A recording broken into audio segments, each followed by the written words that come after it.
Hello and welcome to 10th section. See the number 2 present continuous tense. Present continuous रे subject plus am is are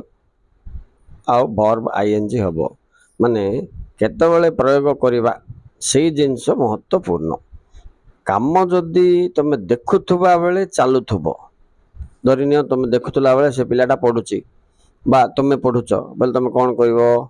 I am studying in a high school जदि high school रे पढथो एबे मन कर तुम बसुच तो तमे को I am sitting तमे ठिया हेच तो को I am standing तमे लेखुच तो को I am writing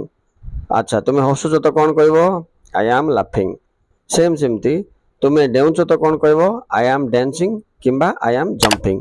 से हिसाब रे काम करूथुबा बेले इंग्लिश रे ताको चिंतन करके ट्रांसलेट करके कहि चालथुबो बेले एटा सब दिन पय मन रहि जो okay thank you very much.